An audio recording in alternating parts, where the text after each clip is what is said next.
Lo bonito es que todo eso que estamos escuchando nosotros probablemente se va. Sale como el Sí, sonido ambiente. sí, pero está bien porque son pajaritos, no es lo mismo que la bocina del motor del delivery que va por mi casa cuando yo pido algo o lo que sea. Es mejor como tú estás. Bien, bien, excelente. Tú sabes, ya, Excelente. bueno, tú sí sabes, tú sabes que yo hago la introducción después que grabemos el episodio. Yo estoy muy contento porque grabemos, porque eh, te lo voy a decir ahora por si se me olvida cuando lo vaya a grabar. Tú eres del tipo de persona, primero, que me sorprendió gratamente cuando nos conocimos. Nosotros tenemos un amigo que queremos mucho en común, además de muchísima gente más, pero me sorprendió gratamente cuando nos conocimos en persona que tú consumías el contenido, que tú me habías dicho que había escuchado algunos episodios del podcast Claro. y todo eso. Sí, sí. Y, concho, le recibí el feedback de una gente con tu concepto y que consume más contenido como este en inglés y en español, pues me hizo sentir muy bien. O sea, ese día me levantó un poquito, fue como un ego boost Ah, no, pero cuando está tú me lo bien. dijiste. No quería que eso se me pasara. Jake, lo primero es, para poner la gente en contexto. Estamos en Iberostar Selection Hacienda Dominicus. Lo he dicho antes, yo estoy aprovechando que vine a trabajar. Mucha gente ya sabe que trabajo para la cadena, pero nada de lo que hablemos en este podcast tiene nada que ver con la cadena, ni las cosas que yo digo aquí, ni en mis redes sociales. Aclarado esa parte. Tú tienes en República Dominicana 25 años. Tengo, bueno, trabajando en Grupo Punta Cana 15 años. Ajá. También hice la tesis de maestría aquí en Ujú. 2000 y vine a hacer como un programa de intercambio en 94. Entonces, ya, cerca de 25 y no viviendo 100% del Ok. tiempo, pero muchos años aquí. Ok, entonces te lo digo porque mucha gente te ve y me imagino, esto es algo que no tiene nada que ver con lo que vamos a hablar, pero me imagino que te habrá pasado en algún lugar en Estados Unidos o aquí en los centros turísticos que alguien dice algo en español delante de ti creyendo que tú no hablas español. ¿Te ha pasado? No, eso me pasaba más antes, pero ya no tanto. O sea, en las áreas o me conocen o ya el nivel a turismo en el país ya son más Sí, respetuosos. No es como un nivel de que vamos a hablar de ellos que son sí. gringos que no saben de eso. Muchas veces ya el nivel de turismo en el país son mucho más respetuosos Claro. y en sentido general no me pasa mucho. Pero No, yo no lo decía, ojo, no lo decía por el turismo, porque yo sé que el dominicano es muy consciente con, primero cuida mucho su sustento y claro, segundo, pues una vocación de servicio impecable. claro. Tú tienes más de 15 años en el país, digamos alrededor de 25 años, pero ¿cómo fue que llegaste a República Dominicana? Hay una historia maravillosa. Yo hice mi due Sí. diligence y Ah, yo hice un gracias, par de gracias. preguntas por ahí, pero hay una historia interesante de cómo tú llegaste al país, que fue detrás de todo el tema de sostenibilidad, pero no quizá como tú querías o esperabas llegar. Sí. Cuéntame. Bueno, en primer lugar yo llego al país en un intercambio con mi colegio, que tenía un programa de República Dominicana. Y en verdad nunca había escuchado del país, no sabía mucho de Dominicana. Okay. Y era un intercambio para aprender español. Entonces entro en el programa, me aceptan, decido ir y cuando estoy saliendo para el programa, que me acerca mi tío abuelo, o mi abuelo, y Ujú. me dice, ¿tú vas a República Dominicana? Y yo, sí. ¿Y qué es lo que tú vas a hacer ahí? Yo, no, que hay un intercambio, que vamos a vivir con una familia y vamos a aprender español, etcétera. Y él dice, pero tú sabes que mi hermano tiene muchos años trabajando ahí. Y Ok. fue mi tío abuelo Ted Gill, que era uno de los fundadores de Punta Cana. O sea, él Sí, comenzó todo un proyecto de inversión en Punta Cana en claro. los años 60, pero fue pura coincidencia. O sea, ya yo estaba preparado para ir a otro programa. Entonces fue ahí que comencé a ver que quizá no era simplemente una visita de intercambio de un año, pero posiblemente había algo más ahí. Vamos a hablar de todo ese desarrollo, Sí. pero hay algo que me llama la atención de todas las cosas que han ido pasando en tu vida. Donde te empezó, quizá hay un tipping point en tu vida, muy joven, donde tú dices, aquí está pasando algo que no debe pasar en cuanto a la Sí. naturaleza y Totalmente. y los seres humanos. Pero tú has caminado muchas cosas y has llegado a un punto, tú eres vicepresidente de la Fundación Punta Cana, tú eres presidente de EcoRD, que quiero que me hables un poquito de eso. Hiciste un documental, que vamos a hablar del documental también, y viene un libro que Sí. se llama Waking the Awakening Sleeping Giant, o sea, despertando el gigante dormido. Y- Entonces, el libro va a salir cerca del momento en que saquemos este episodio, creo que sale en abril. Abril. Nosotros vamos a sacar el episodio o a principios de abril o finales de marzo. Pero la gente, antes de hacerte la pregunta que te voy a hacer, mi papá tiene que estar desesperado escuchando, porque yo estoy extendiéndome mucho para preguntarte algo. Porque quiero que la gente que está ahora sepa dónde va a poder encontrar el libro y todo lo demás. Sí. ¿Dónde lo va a poder encontrar? No, en todos es un libro. En primera etapa va a ser en inglés, nada Sí. más, y luego lo vamos a traducir al español, vender localmente. Pero va a estar en todos los canales normales, en Amazon, Barnes Nobles, etcétera. Perfecto.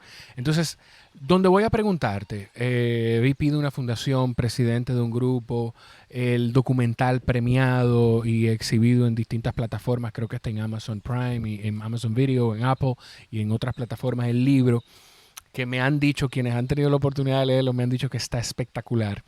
Muchas gracias. ¿Tú te visualizaste, que esto pudiera sonar como una pregunta cliché, pero realmente en algún momento en tu vida más pequeño, tú pensaste que tú ibas a hacer este tipo de cosas en torno a sostenibilidad? Tú, algo que quizá lo pensaste y dijiste, no, yo estoy loco, déjame seguir viviendo mi vida. O tú lo viste en algún momento, todo eso. Realmente nunca visualizaba ni escribiendo libros, ni haciendo documentales. Y yo creo que mi interés en el medio ambiente fue como tú dices, como un momento de despertar. Que básicamente, como todos los niños, me encantaba estar fuera, o sea, en la naturaleza, o sea, en el agua, en los ríos, en los lagos, en el mar. Y hay un concepto que habla E.O. Wilson, un científico muy famoso, que es biofilia, que básicamente nacimos Sí. con un amor innato a la naturaleza, o sea, que eso sale dentro de nosotros. Y en un momento de mi juventud, en mis estudios, me di cuenta que había una amenaza muy grande a la naturaleza. Y en ese momento, ahora todos los días se escucha de cambio climático, Sí. de las extinciones de especies y todo eso ya es mucho más común. Pero en ese momento era más como un nicho. No se hablaba mucho, había que buscarlo. ¿Estamos hablando de qué año? ¿De qué época? En los años 80, yo me enteré más en los principios de los años 90. Y realmente para mí fue casi como un choque. O sea, ¿cómo puede ser que todas esas cosas que yo amo tienen ese nivel de riesgo y nadie lo menciona? No puede ser. Entonces, hay algo, perdón, hay algo que a ti te pasó muy pequeño, que tú vivías en un área en Florida, sí, muy silvestre, con acceso a distintas cosas. Y aunque difícil de creer para muchas personas, yo no lo sabía hasta que escuché esto. En aquel momento, el cocodrilo americano era una especie en extinción, Sí. una especie protegida. correcto. Sí. Entonces, ¿qué fue lo que pasó? ¿Qué fue lo que pasó ahí? ¿Qué edad Sí. tú tenías? Bueno, yo tenía 6, 7 años y andábamos siempre afuera. Y Sí. en nuestra casa en Florida, en esa época Florida era, o sea, bastante silvestre todavía. O sea, ahora todo es carretera y shopping mall y cosas y muy desarrollado, pero en esa época Florida era un campo. Y hay muchas partes de Florida que todavía Sí. se conservan eso, pero en esa época Parkland, donde vivíamos en una finca. Mis padres producían plantas Okay. ornamentales para venta. Entonces teníamos una laguna frente a la casa que era parte del sistema de riego de todo su vivero de plantas. Y eso atraía animales y había tortugas, había peces, pero eventualmente cuando había mucha lluvia se inundaba Sí. toda la zona. Y cuando bajaba el agua aparecían nuevos animales. Entonces una vez apareció un alligator, un cocodrilo americano y grande. Y, o sea, no son a veces eso varía en 6 pies, se llegan hasta 13 pies, 14 pies. Son un Sí. animal, un dinosaurio. Sí. Y en esa época estaba en peligro de extinción. Se había cazado el alligator, o sea, el cocodrilo americano, durante muchos años Sí. para la piel, para la carne, etcétera, y estaba en peligro de extinción. Y entonces cuando ese animal aparece frente a nuestra casa, y está mi hermano y yo somos muchachitos que andábamos Claro, afuera un siempre, niño. y tenemos perros y tenemos todo, mi mamá llama a las autoridades y dice, tiene que venir a recoger ese animal. Tenemos un dinosaurio frente a nuestra casa. Y dicen, bueno, se ha mordido a alguien. Y dicen, no, que por Eso es eso lo que estoy queremos llamando, evitar, eso es lo que claro. estoy tratando de evitar. Dice, bueno, lamento decirte que es un animal en peligro de extinción, no lo podemos tocar hasta que se convierte en Una un peligro. amenaza, claro. Entonces ella llama al vecino, entonces sabes, en esa época en Florida todo el mundo tenía Sí, sus sí, armas, sí, su, sí, su sí. pistola, su shotgun, o sea, y le dan para abajo al Sí. animal, lo matan. Y nosotros, mi hermano y yo, feliz, lo amarramos con una soga, lo teníamos ahí guardado y lo sacamos. O sea, Claro. Pero me chocó en ese momento de que la razón que nosotros matamos ese animal que estaba en peligro de extinción fue precisamente porque hubo una ley para protegerlo. O sea, lo que estaba apuntando la ley era proteger y nos estaba empujando a nosotros a hacer todo lo contrario. Claro. Y eso fue una contradicción que me chocó en ese momento y me sigue chocando. Por eso es muy importante como cuestionar mucho las políticas ambientales, la política que implementamos para asegurar que realmente tienen el efecto que queremos tener. Eso te iba a decir, que si nosotros no somos conscientes de cómo funciona la ley, y si es práctica o si es funcional o no, no nada más que proteja, porque esa debe ser el espíritu debe ser de protección, pero tiene que ser una protección que no lleve tampoco a que el ser humano tenga que protegerse acabando con el animal. Claro, O sea, claro. eso da cuenta de la forma a veces en la que funcionamos, porque quizás si esa persona, esa autoridad, o esa persona que contestó el teléfono donde tu mamá llamó, dice, cónchole, pero déjeme ver lo que podemos hacer. Y it goes the extra mile. Claro. Quizás eso ni siquiera pasa. Sí. Es un tema de cuestionar las cosas también. Sí, yo creo que es uno de los grandes conflictos que hay entre la naturaleza y el desarrollo humano. O sea, nosotros cada día estamos más cerca de la naturaleza, lo estamos impactando más. Sí. Entonces tenemos que buscar forma flexible de llegar a tener un balance, ¿no? En esa época, o sea, realmente la ley que protegía al American Alligator funcionó. O sea, ya no está en peligro de extinción. Sí. Es uno de los grandes casos de éxito. O sea, realmente eso ya está súper abundante en Estados Sí. Unidos. Casi una molestia, una plaga en ciertos sitios y realmente ya funcionó la ley. De hecho, hay lugares, quizá voy a hacer un disparate, ya quienes escuchan saben, fact check me en esto, pero hay lugares ¿cómo se llama? En The Everglades, Ujú. que creo, no sé si es el alligator o si es otra especie, que la cocinan. O sea, y la gente que va a las Ah, sí, la lagunas, carne en la carne, sí, sí, o sea, hasta eso. en Luisiana, en Florida, o sea, hacen jerky, hacen Sí. salchicha, hacen muchas cosas con carne de Sí, alligator. sí, sí. Y ya está regulado, ya tienen fincas donde lo producen exclusivamente para uso comercial.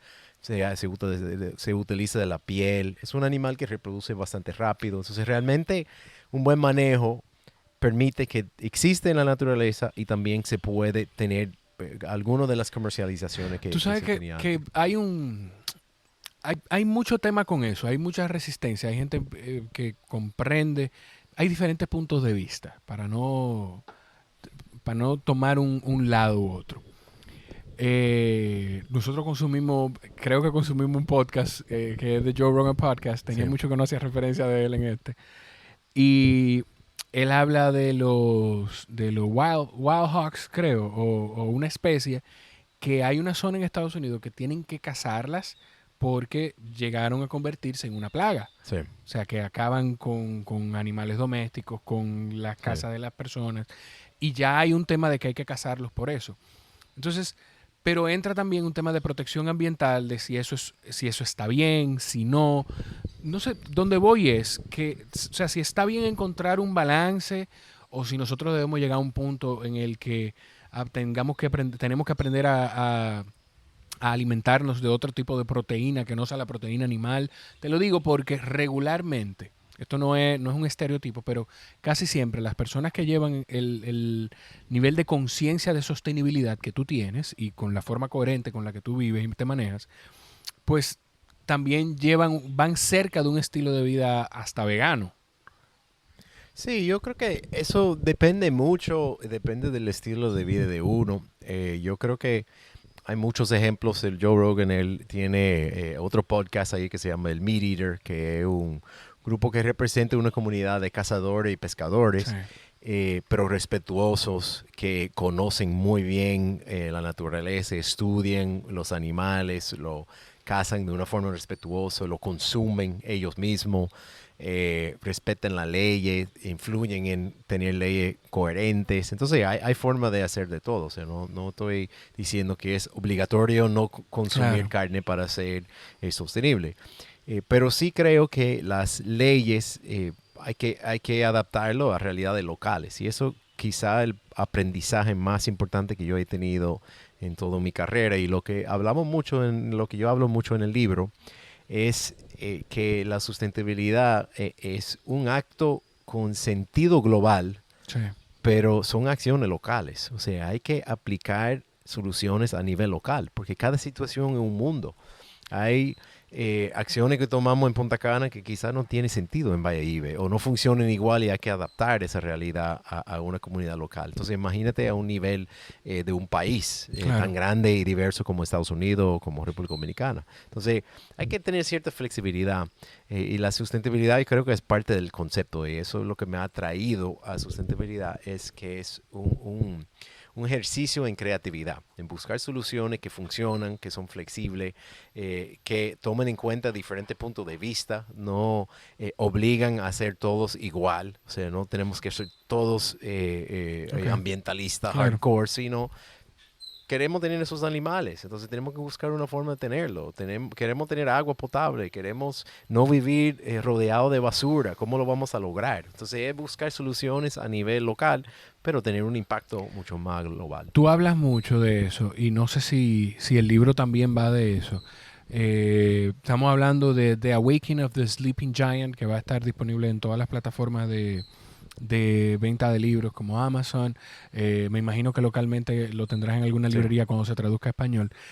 Y tú hablas mucho de que aunque hay que tener una visión macro, global, grande, pero de saber, y esto también pudiera sonar la cliché a mucha gente, de que hay que empezar a buscar cómo impactar. Qué importante tener la visión, ser visionarios, pero también de buscar qué impacto yo puedo hacer desde lo más pequeño que es mi casa hasta mi empresa. Sí, o mi comunidad, o mi hogar, luego a mi comunidad o mi empresa donde yo trabajo, y tratar de ir escalando. O Sí, sea, yo creo que eh, se puede comenzar accionando con pequeños ejemplos, con pequeñas acciones, y se convierte ya en un afán, ¿no? Que se contagia un poco sí. la idea de tomar acciones positivas, que se muestra un impacto positivo. Yo creo que eso es muy importante. Y como referíamos, o sea, el tema de las leyes, por ejemplo, volviendo al tema de la ley de animales en peligro de extinción, aquí Sí, tenemos una ley de la veda de ciertas sí, especies, que entramos en la ley de la veda de langosta, de cangrejos ahora mismo. Tenemos una veda del pez loro, que podemos hablar de eso, claro. pero ¿cómo lo aplicamos? ¿Cómo funciona? A veces ponemos un ley de pez loro, y si los pescadores artesanales entienden que se va a realmente implementarlo, aceleran la captura y tienen el impacto contrario a lo que estamos Ya buscando. entiendo. Entonces, hay que tomar en cuenta a esos actores también. Se pone una ley, mira, vamos a prohibir totalmente la pesca de pez loro, y se crea A un partir de tal mercado. fecha va a estar prohibida y se crea, sí, es como es una especie como de, no sé si el término sería de inflación del mercado de... Sí, como un incentivo perverso. O sea, Exacto. tú estás motivando una acción a lo contrario a lo que tú buscas ¿Y con, por con esa qué medida. tú crees que eso pase por... A mí me gusta, yo soy del tipo de gente que pienso cuando vamos a hacer algo, no importa en el lugar donde yo esté, si es trabajando, si es en mi familia.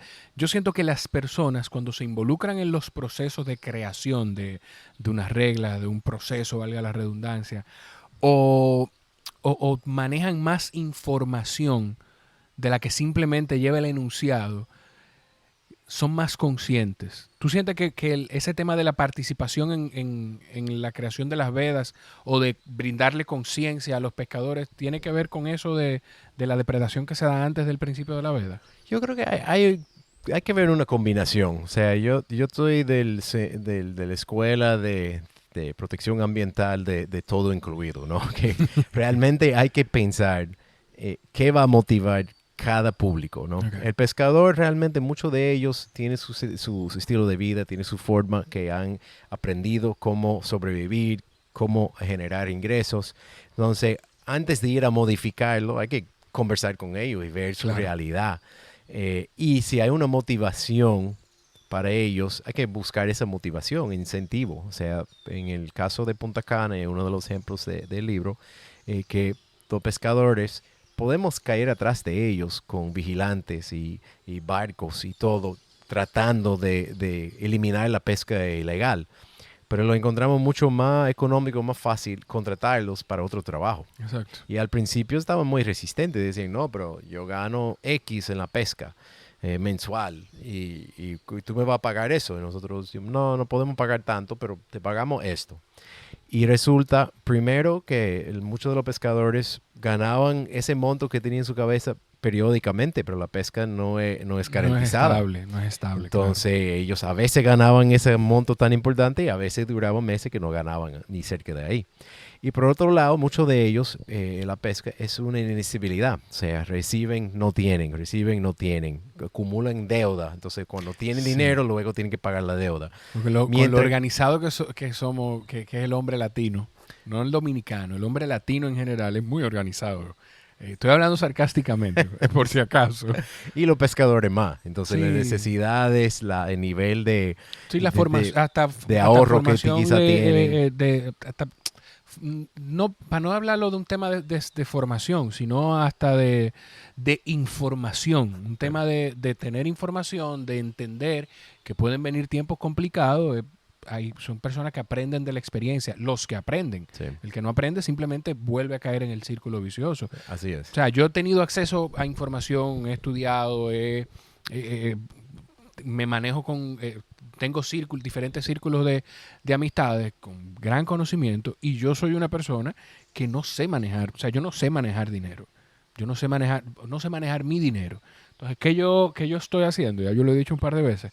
Bueno, pues me pongo en manos de mi aliada que sí sabe manejar el dinero. Claro. Esa no es mi fortaleza. Entonces, es un tema hasta de personalidad, un tema cultural, muchísimas razones que pueden dar con eso. Con lo del pez loro, Jake, hay mucha gente que no entiende todavía, porque ve la información, simplemente se queda con que, bueno, hay veda del pez loro porque igual que con la langosta y con cangrejo, es un tema de que la especie no caiga en peligro de extinción, porque no queremos que se pierda otra especie, pero no es por eso. El pez loro juega un rol importantísimo. Correcto. Y creo... es parte de la idea de una veda de pez loro es llegar a entender su importancia ecológica primero y luego tratar de llegar a una forma de manejo más controlado, más inteligente, coherente. Sí. El pez loro tiene funciones ecológicas muy importantes. O sea, él se alimenta de hierbas, o sea, de algas en el arrecife. Entonces, uno de los grandes problemas que tienen arrecife de coral, que cuando agrega muchos nutrientes, o sea, cuando agrega nitrógeno, fósforo, y cuando tenemos desarrollo, automáticamente tenemos eso. Cuando tenemos agricultura, cuando tenemos diferentes actividades humanas, naturalmente se tiene más de entrada de nutrientes. Entonces, cuando tiene eso, tienden a crecer más algas y esas algas compiten con los corales y entonces tiene un impacto al arrecife. Tiene especies como el pez loro y otras especies herbívoros que pueden consumir esas algas y luego reducen ese problema del coral. Cuando tú eliminas el pez loro, entonces esas algas tienden a crecer mucho más y afecta a los corales. Entonces, eso es una función muy importante, es limpiar el arrecife, mantenerlo limpio. Hago un punto y seguido ahí, hago un paréntesis ahí, para ponerle un ejemplo práctico a la gente. A mediados de 2019 puede ser, o principio, hubo una crisis enorme en el Caribe de sargazo. ¿Eso puede haber pasado por eso? No está tan relacionado. Las macroalgas a que me refiero normalmente crecen Ok. aquí, mientras los sargazos nacen en otro sitio y luego vienen flotando. Entonces Ok. tienden como a migrar más o menos. Ok, Entonces, todo, por eso es que pero bueno eso trae gente que sabe de cosas aquí. Exacto. Pero esos macroalgas crecen aquí. Si tú tienes un arrecife lleno de peces herbívoros saludable con diferentes especies, se puede controlar más o menos ese crecimiento de algas. Cuando tú eliminas esa especie ya tienden a crecer y ser más abundantes que los mismos corales. Entonces es Y, una función importante de la limpieza, ¿no? y lo otro, creo que, bueno, dale, que yo creo que tú le ibas a decir, te interrumpí. Bueno, la otra función importante es el pez loro. Básicamente piense como una vaca. Cuando la vaca va comiendo hierba ahí en el monte, a veces consume también una piedra, consume como tierra y Sí. otra. Jale a esa grama y ya se Todo lo que consume hay otra ahí se lo cosa. come. Lo mismo pasa con los peces herbívoros, como pez loro. Consume las algas, a veces va a masticar también a roca. Sí. Entonces, cuando consume esa roca, ellos tienen la capacidad de ingerirlo y lo que sale, como su heces fecal, es arena. Entonces, un pez loro tiene capacidad de producir arena blanca, o sea, en Exacto. cantidades muy grandes. O sea, un pez loro adulto durante su vida útil puede producir hasta 200 libras de arena al año. Entonces, y tiene un arrecife lleno de esas especies, entonces ya comienza a tener más arena, entonces es una función importante. También Entiendo. necesitamos los arrecifes saludables como Exacto. quiera. Y el pez loro hace ese trabajo de mantener también, o de colaborar con todo el ecosistema para mantener los arrecifes saludables que nos protegen de tormentas Y tropicales y todo lo demás. totalmente. Y lo otro que diría del pez loro, que en el Caribe, o sea, aquí no tenemos monos, no Sí. tenemos elefantes, no tenemos rinoceronte. Entonces necesitamos aprovechar de las especies carismáticas que tenemos. Sí. Entonces muchas veces en una isla son cosas pequeñas o cosas con muchos colores, pero no necesariamente son megafauna grande. Sí. Entonces hay muchas aves que podemos nombrar, especies que solamente ocurren aquí, pero también especies como pez loro. Cuando un turista va al arrecife a hacer snorkeling o a hacer buceo, busca peces de color. Entonces eso es lo que hay en el arrecife y los peces lores son uno de ellos. Entonces Perfecto. tenemos que cultivar como ese amor por la naturaleza que tenemos porque tiene funciones de turismo, funciones de protección de infraestructura humana, función de protección del arrecife, producción de arena blanca. O sea, una especie muy valiente. Tú, voy a salir un poquito de la sostenibilidad porque hay algo que yo no quiero que se me quede tampoco. Dentro de las cosas que me dijeron de mi due diligence, yo no sé si es para Richard Branson es el fundador de Virgin Mobile. De Virgin Mobile y de Virgin Airlines, de todo el grupo, De ¿verdad? todo el grupo Virgin, ajá. Que hay una historia muy interesante de cómo él empezó Virgin Airlines, que se quedaron varados en un aeropuerto y él tuvo la visión de decir, pero nos quedamos y hay un grupo de gente. Pues, ¿cuánto cuesta el avión privado, el charter? Ok, le voy a vender los tickets. Y así, creo que fue así que empezó. Yo no recuerdo si fue a ti, que lo que me dijeron, si fue a ti o a un amigo tuyo que invitaron a uno de esos retiros que hace Richard Branson. Fue a ti. Sí, nosotros participamos. Por favor. Él hizo varias conferencias. Él tiene un afán muy grande para el mar. Él hace muchos años compró una isla en las Islas Vírgenes Sí. Británicas y él ha creado toda una experiencia de turismo, pero también ahora con su interés en cambio climático, en protección de los mares, y ha hecho una iniciativa a nivel Caribe para proteger los tiburones y rayas. Él hacía conferencias. Entonces a Grupo Punta Cana, a mi jefe, a Don Fran y a mí, nos invitaron a a ir a participar en una conferencia en que invitaron todos los jefes de Estado del Caribe, Okay. en que se invitó muchas empresas, grupos de fundaciones, empresarios, para ver cuáles son los temas principales de la región y qué podemos hacer nosotros para enfrentarlo. ¿Cómo es eso? ¿Cómo es estar? Digo, tú lo tienes dentro de, iba a decir guardando la distancia, pero yo creo que no hay que guardar ninguna distancia. Tú lo tienes directamente con don Frank Rainieri, que es una de las personas visionarias que tuvo la visión de una de las cosas por las que más se nos reconoce globalmente. Hay mucha gente, y esto quizás los dominicanos no lo puedan creer, pero hay mucha gente fuera de República Dominicana que uno le habla de Santo Domingo o le menciona República Dominicana y no saben. Tú le dices Punta Cana Claro. y de inmediato dices, pero tiene que decirme, dime Punta Cana, yo Claro. sé, claro. Sí. Y don Frank tiene esa visión. Pero ¿cómo es estar cerca de una figura de esa envergadura global? Porque don Frank aquí localmente y en otros países del Caribe, pero estamos hablando de Richard Branson. O sea, Sí, sí. es una persona reconocida globalmente por ser un visionario. ¿Cómo es eso? ¿Qué se vive en ese tipo de experiencia? Te doy una anécdota de esa visita Me con encanta. Branson antes de Por hablar favor. de Don Frank. Que quedamos hablando, era un cóctel pequeño y yo comencé a hablar de restauración de corales con Branson y en esa época, eso fue hace como 6, 7 años, todavía eso no se hablaba tanto. Ujú. Y éramos uno de los primeros en comenzar en restauración de corales en el Caribe.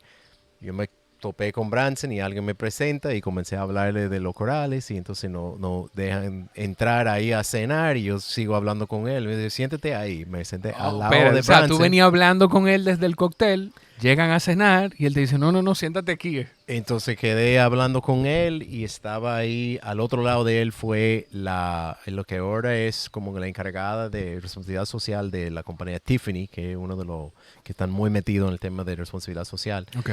Y estamos los dos al lado de él y quedamos hablando con él durante toda la cena. Tengo una foto de Richard Branson haciendo el toast y ahí yo estoy al lado de Richard Branson. Entonces, y no se ve Don Frank en la foto. Te iba a decir eso. Eso, dentro de todo, y esto habla muy bien, además de tu capacidad y de lo que han logrado en Grupo Punta Cana, hasta de Don Frank. Porque es tu jefe. O sea, es tu jefe y él no evitó. O sea, no hubo recelo, no hubo un tema de que se da. Y lo digo porque mucha gente le habrá pasado en algún momento o tendrá esa percepción de sus liderazgos, que si se ven en una situación así, quizá hay un recelo o hasta de provocar que no pasen todas esas cosas. De siéntate aquí y Jake, siéntate aquí por favor, que tenemos que hablar de algo. Para nada, simplemente para que tú no estés cerca de él.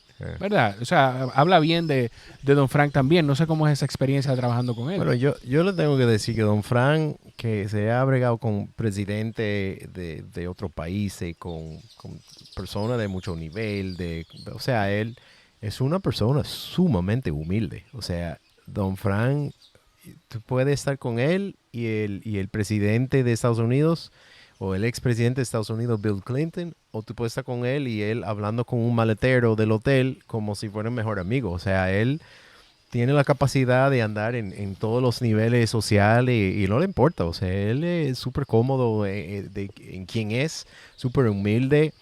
Y yo he aprendido mucho de Don Frank en el sentido de que hay que, o sea, estar con quien tú estás y ser tú y tratar de interactuar con la gente de una forma normal. Y él, Don Frank, o sea, él también mucha de la filosofía nuestra de sustentabilidad nace de su idea. Vamos a probar cosas y no tener miedo y vamos a intentar. Y si no funciona, lo cambiamos, pero tenemos que buscar soluciones. Y eso mucho de la mentalidad de él ha filtrado en toda la empresa. Yo te iba a decir eso, que hay muchas cosas, o sea, no sabía que había tanto de la visión de él dentro del tema de sostenibilidad.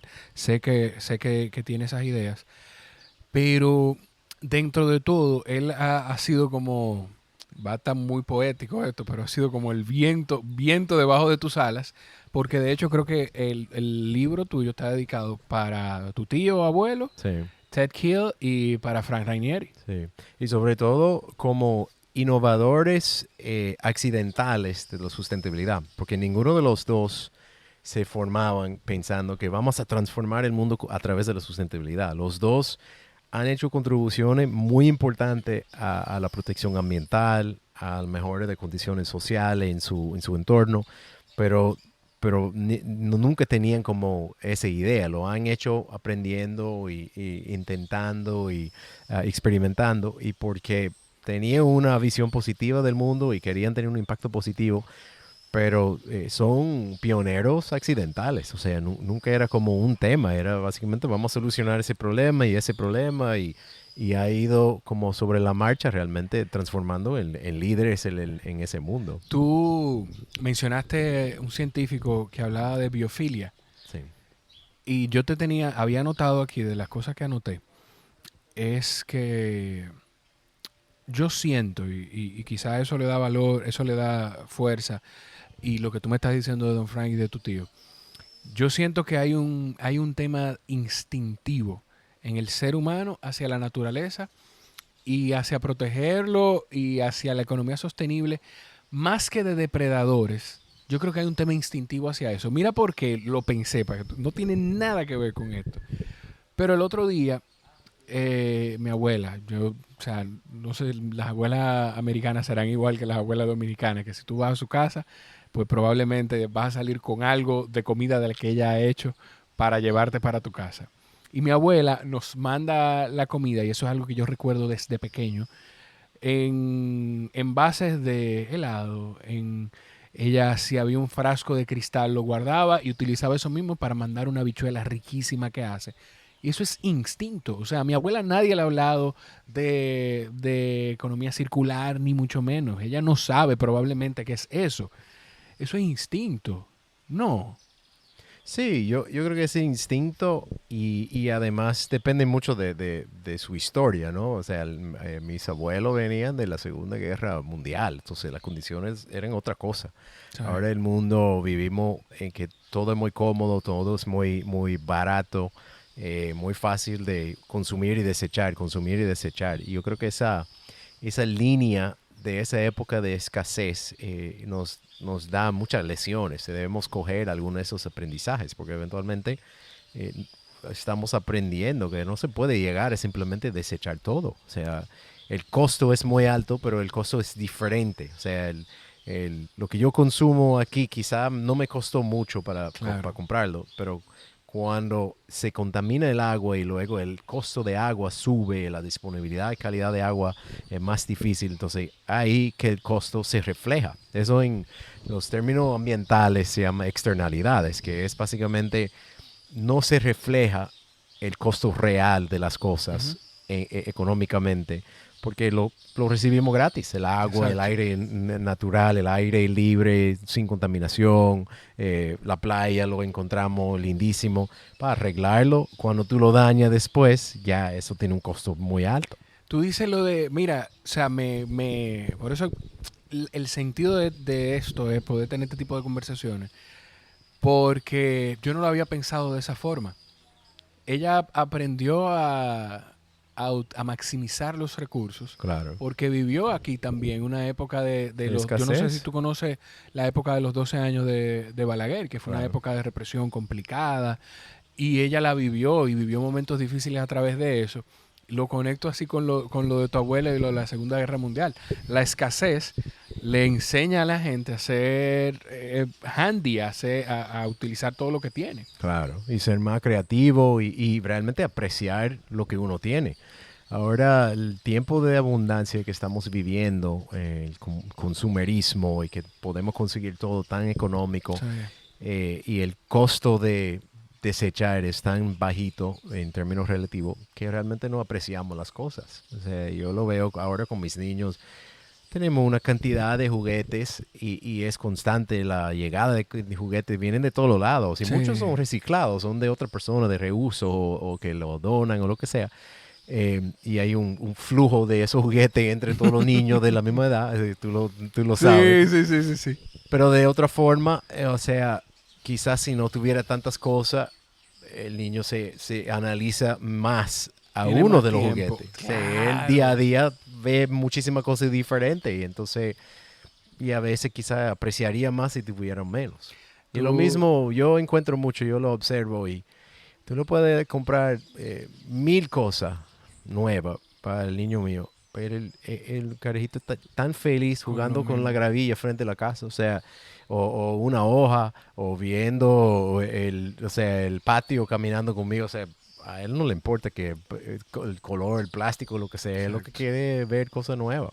Y a mí me pasa con el mío que él tiene un juego de que son como 7 vasos. Se ponen uno arriba del otro, forman una especie de pirámide o una torre y se ponen uno dentro del otro. Y él, el juego más favorito de él tiene decenas de cosas y el juego favorito de él es llevar esos 7 vasos, organizarlos en el balcón en orden de mayor a menor, de menor a mayor, no sé cómo él lo está viendo, y moverlo de ahí, llevarlo de nuevo a la sala y después volver allá. Eso es lo único que él hace. Claro, Eso se lo disfruta. claro. Y mira, de verdad que, cónchale, qué bueno poder tener conversaciones de este tipo, Jake. Gracias. El- Dios mío, te iba con eso mismo del...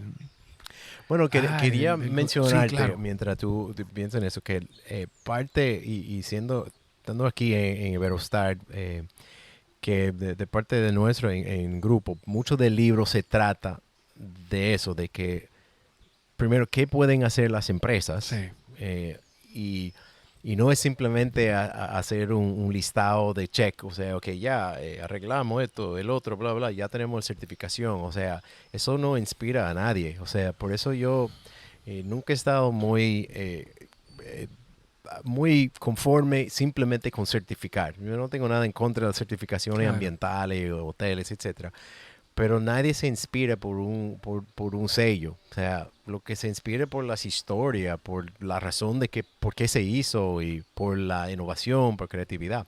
Entonces, compañía como la nuestra, como Grupo Punta Cana, realmente eh, la sustentabilidad ha sido como parte del nacimiento de la empresa. Claro.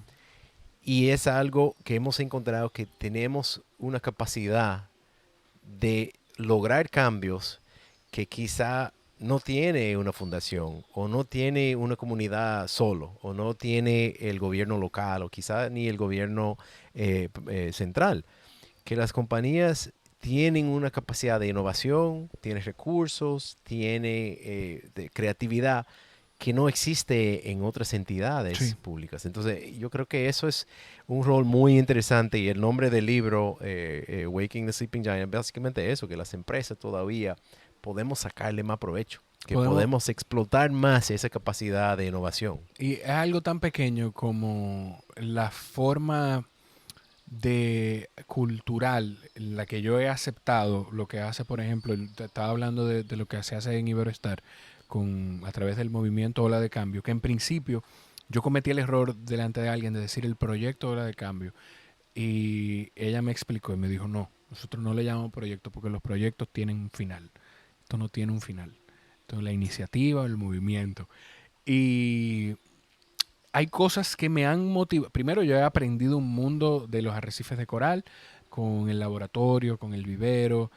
Me ha dado hasta curiosidad de hacer el proceso de buceo para conocer el vivero de cerca alguna vez.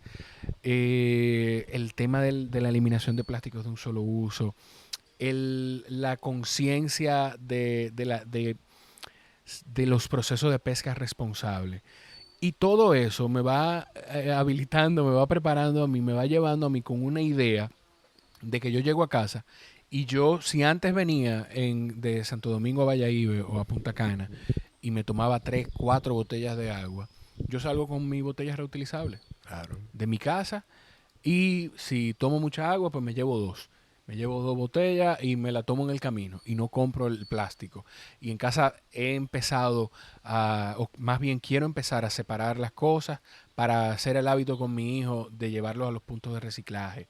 O sea, en las empresas cuando hacen el cambio cultural, no nada más de las certificaciones como tú dices, cuando se hace un cambio cultural, los colaboradores se llevan eso a los hogares. Y entonces el impacto que se hace en la familia, se hace en la comunidad, se hacen otros miembros de la familia que viven en otras comunidades. Es un efecto dominó. Claro, y es también para las empresas, se ve de dos formas. Uno es nuestra imagen proyectando hacia el exterior, Claro. realmente somos responsables, creemos en eso, estamos haciendo eso. Pero el otro impacto es mantener los empleados y el ejecutivo valorado. O sea, si los colaboradores se sienten parte de algo, de un movimiento, Exacto. y no simplemente que están ahí ganando un salario, un sueldo, ya eso es otra cosa. Y si tú mantienes tu personal tan más fiel a ti, se trabajan más hacia tus propósitos y eso crea un ambiente mucho más productivo y más competitivo hacia el externo. Yo te dije, antes de entrar, no vamos a entrar en detalle con qué, pero yo te dije que estuve a punto de tomar una decisión y una de las cosas que me motivaron a quedarme con la decisión que me quedé fue el yo sentirme orgulloso de formar parte de un grupo que de alguna manera pues está impactando positivamente el medio ambiente, que tiene la orientación correcta hacia la sostenibilidad y ahora escuchándote también con lo de Don Frank, conecto con, se atacó el tema de plástico de un solo uso, hay un compromiso, esto se ha convertido en una, esto no es un speech que yo me sé porque me lo sé porque lo hago, es porque lo vivo y lo disfruto y me motiva. Un tema de que todo el pescado sea de consumo responsable, un compromiso que se hizo un manifiesto, creo que para 2025 y para 2030, entonces el eliminar la huella de carbono. O sea, atacamos esto, bien, lo resolvimos, seguimos con el ojo puesto aquí para que no vuelva a pasar, entonces ahora atacamos otra Claro. cosa y vamos dando pasos y pasos y pasos. Qué bien. Jake, tú sientes que tú eres triatleta. Yo creo que tú has hecho Ironman, Sí. ¿verdad? Sí, perdóname que lo ponga en duda. No, no, sí. ¿Cuánto tú has hecho? Uno. Yo he hecho 2 Ironman completos y no sé, más de una docena de medio De Ironman. medio. Dos sin Ajá. apellido, como dice Raúl. Ajá, sí, exacto. Y más de una docena con apellido. Sí. ¿Tú sientes que la naturaleza de ese deporte, del triatlón, quienes no lo saben, un Ironman Jake es triatleta, pero el Ironman es un triatlón donde se nada 3.8 kilómetros, se montan 180 kilómetros de bicicleta y se corre una maratón, que son 42.100 o 295 Ajá. metros. Entonces, ¿tú sientes que la naturaleza de ese deporte te ha acercado un poquito más incluso al tema de sostenibilidad o la sostenibilidad te acercó a ese deporte? No, yo creo que eso era como algo mucho más hacia un reto personal y se convirtió en una obsesión o sea, que nos pasó a muchos de los triatletas. Sí, Y fue como competir contra mí mismo, ¿no? Y eso es lo que me gustó muchísimo, porque yo iba a una competencia de Ironman y hay 2.500 personas ahí, claro. pero hay profesionales, hay personas mayores, hay en otra clase, hay de todo ahí. Y básicamente tú vas y tú sabes lo que hiciste en el último y tú sabes cuál es tu objetivo y tú tratas de llegar ahí. Tú realmente compites contra ti. Y eso es algo súper interesante. Yo siempre jugaba deporte de equipo, Sí, que es otra mentalidad. Y entonces es como yo puedo tener un desempeño para mejorar el desempeño del otro. Y eso es el trabajo en equipo claro. y cómo funcionamos como un grupo de partes funcionando como uno. Y es diferente en triatlón. Yo tengo que ver la forma en que yo mismo puedo controlar todos los elementos que puedo controlar para tener el mejor Y desempeño. tú Eso sabes es que muy yo diferente. creo que en triatlón, como quiera que sea, hay un trabajo de equipo, pero solamente ejecutas tú. Sí, Oye, ¿a qué me refiero? Raúl, yo creo que tu coach también en la sí, esquina del sofá. Y eso es parte de tu equipo.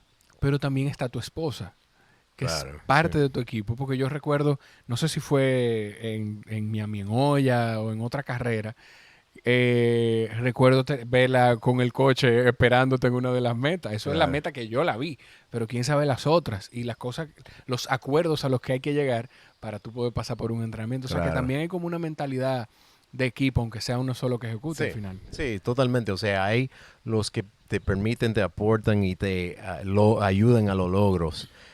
Pero al final, en la misma competencia, eres tú. Y Sí. si tú hiciste la tarea, tienes mayor probabilidad de que va a lograr lo que quería lograr. Tú sabes que también con la cantidad diversa de personas y personalidades que uno se encuentra antes de salir al agua en un triatlón. En mi caso, yo no he hecho ni Ironman, ni medio Ironman, ni nada. Le da contexto a la importancia de cómo los seres humanos nos tratamos cuando conocemos la historia detrás de alguien. ¿En qué sentido? Si yo no te conozco, te veo caminando por ahí, puedo juzgarte, que lamentablemente ese es el ser humano, te juzgo, pienso cualquier cosa de ti, pero cuando nos paramos y te veo junto conmigo en una línea de inicio de un evento como ese, lo único que quiero es apoyarte y quiero que tú termines conmigo, porque yo sé todo lo que tú pasaste para poder Claro. estar en el inicio de esa línea Sí. de salida. Sí, es un deporte lindísimo. A mí me encantó la época que estaba muy metido en triatlón. Es un deporte muy retador.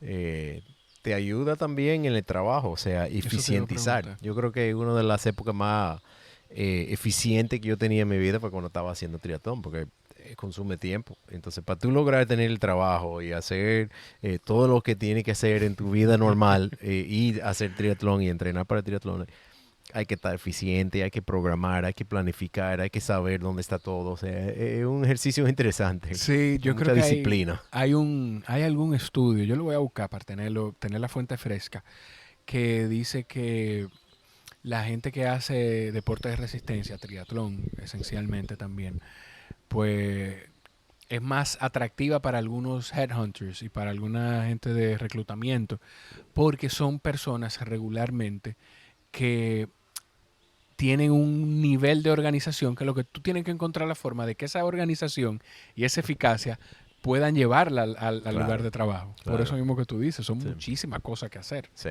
sí, sí. Mira, Jake, yo no voy a quitarte más de tu tiempo. Yo quiero dejar cosas para cuando yo tenga todo el set preparado en casa, poder invitarte Ah, y pero muchísimas sentarnos ahí gracias. más tranquilo y hacer un episodio maratónico. Yo no sé si hay algo más que tú quieras con lo que la gente se quede, que no hayamos tocado. No, bueno, primero, gracias por la conversación. No diría entrevista porque es mucho más una Eso es lo que conversación. pues hice mi Lo más trabajo bien divertido. entonces. El libro tuyo sale el 6 de abril, perdón. No, no hay problema. Yo decía que el libro sale el 6 de abril.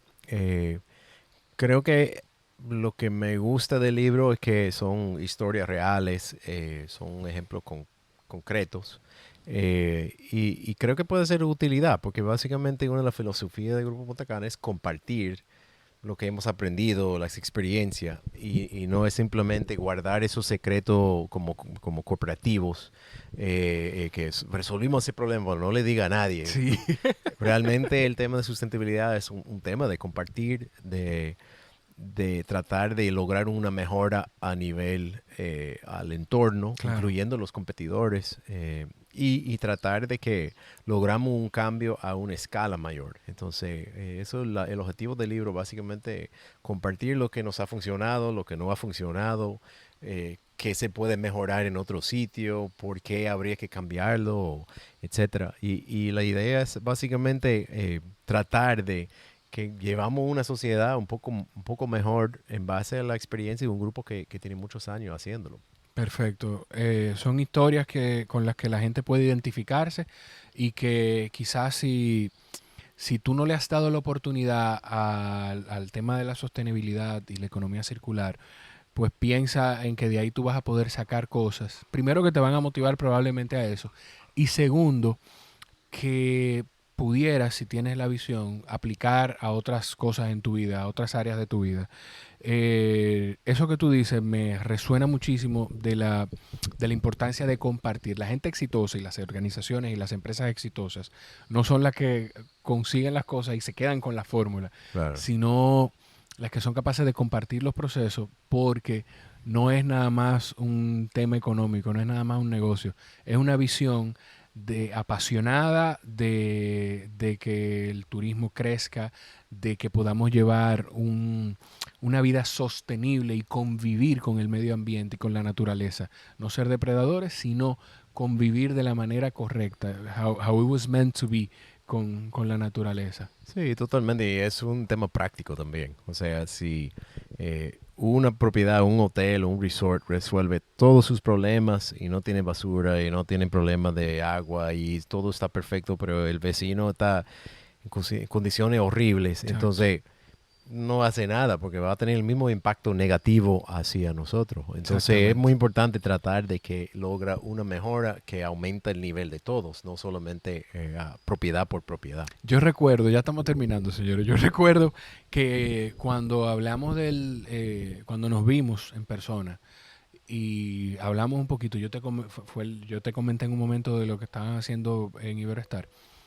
Y tú me hablaste de la importancia de que una marca porque Grupo Punta Cana está localmente en República Dominicana, aunque se expone a todo el mundo, pero tú me hablaste de la importancia de que una marca global como Iberostar se montara y fuera, más que montarse, para utilizar el término correcto, fuera un agente de cambio también, Claro. fuera a empujar también toda esta ola de cambio, como se llama el movimiento nuestro. Totalmente. O sea, ¿cómo vamos a convencer a otros hoteles que son muy parecidos a un Iberostar, por ejemplo, a cambiarse con una entidad como Grupo Punta Cana que no le parece nada? O sea, no son tan similares en cuanto a su modelo de negocio. Entonces, Claro. Tener más actores empujando el tema y tratando de llegar a diversos tipos de negocio es fundamental. Así mismo es. Señores, lo dije al inicio y lo voy a decir ahora de nuevo. Estamos grabando aquí. Mi trabajo formal es para Grupo Iberostar. Nada de lo que yo digo en este podcast ni en mis redes sociales es un statement o una declaración de Grupo Iberostar. Pero a mí, honestamente, me apasiona y me hace sentir orgulloso de formar parte de un grupo como este, así como Jake se siente orgulloso de formar parte de un grupo como Grupo Punta Cana, que son empresas, son grupos económicos que están en el camino correcto hacia la sostenibilidad. Jake, muchísimas gracias de verdad por sacar el ratico de venir. Muchas gracias. A ustedes, gracias de verdad por estar ahí. Si quieren apoyar el podcast de alguna manera, compartan el episodio, etiqueten a Jake en su cuenta de Instagram, @jkill, Kheel, jkill, y compren el libro y compártanlo y motiven a las demás personas a comprarlo también. Y si quieren apoyarnos también de otra forma, pues se deben suscribirse en Patreon. Algo importante, nos escucharon mencionar a Raúl, yo casi siempre lo menciono en los episodios del podcast porque he aprendido muchísimas cosas de él a través de La Esquina del Sofá, que es un grupo para entrenar atletas de grupos de edad o gente que se plantea una meta en temas de deportes de resistencia. Y aunque el enfoque es deportes de resistencia, a mí me ha servido para aprender muchísimas cosas y aplicarlas en mi vida personal y mi vida profesional. Si quieren tener esa experiencia, pues vayan a laesquinadelsofá.com y ahí van a tener toda la información. Ya sí. Gracias por estar ahí. Los quiero muchísimo. Nos escuchamos en la próxima. Bye bye.